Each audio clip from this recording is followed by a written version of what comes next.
Hello and welcome back to the Dungeon of Bad Decisions. This is the 52nd installment of Anna Attempts to Explain Things. I'm your host, Anna, and this week's topic is Santa Claus from an outside perspective.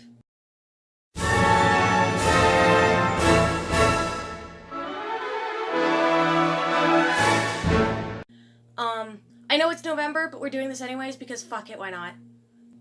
So, I grew up in a very insular Jewish community. I didn't really get to know any non-Jews until I was 10 and I transferred to a secular school. And I grew up only watching PBS Kids, and I was also just overall very naive and oblivious to the world around me.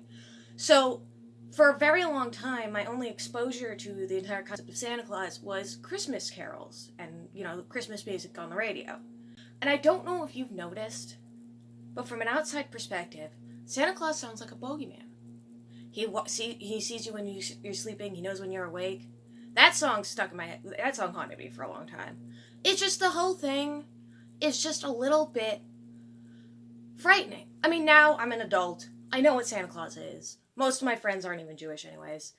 It's, I'm out in the world.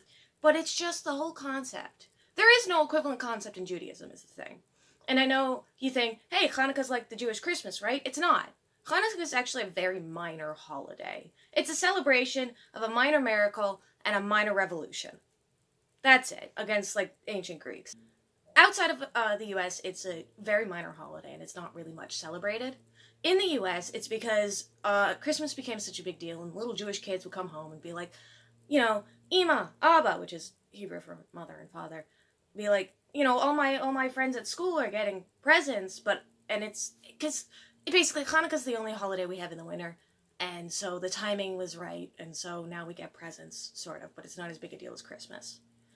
But, I've been asked, is there, some kind of Hanukkah fairy or something? No, we don't have entities, we don't have bizarre random entities coming around doing stuff like that. We've got, the tooth fairy and stuff, but cultural things, that come from, outside Judaism. But within the context of religion, there is no equivalent. The presents come from our parents. There is no... Well, I guess the closest equivalent would be Eliyahu on Pesach. But that's a whole nother story. And, we acknowledge that... he was actually a legit person. He's a prophet, We don't... And he doesn't bring gifts. We just... On Passover which isn't the spring? Yeah, it's in the spring. I don't know. We have so many holidays. And we have a special cup of wine set out for Eliyahu, and then at a certain point in the meal, which lasts for hours, by the way, and a lot of it isn't eating, we open up the door and be like, hey, Eliyahu, come on in. And, you always tell the young kids, yeah, I'm pretty sure the there's less wine in the cup than there was before. I mean, there may not be. Somebody may have, drunkenly drank some of the wine, because there is a lot of drinking during that meal. You have to have at least 4 cups.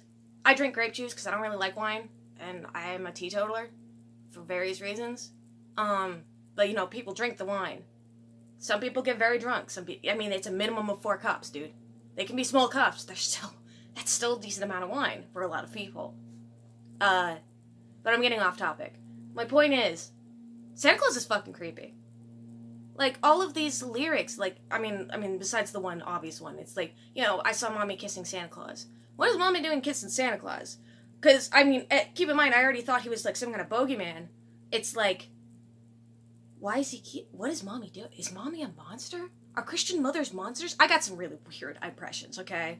I got some really weird impressions of the entire concept of Christmas and Christianity as a kid.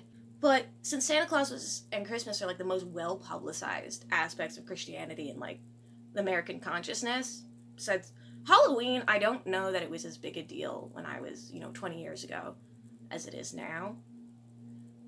Because now everybody's screaming this is Halloween on October 1st, but maybe that's just Tumblr, I don't know. And I remember, okay, now we're getting off topic even more. I can tell you more about, my parents' brief venture into Halloween, into giving out candy for Halloween when we lived in a non-Jewish neighborhood, and my brief encounter with warheads, which was not fun for anyone, especially not me. It was entirely my fault, because my parents are like, Anna, don't eat those, and I was like, I'm going to eat them. I ate them, and I regretted it. I haven't touched them since.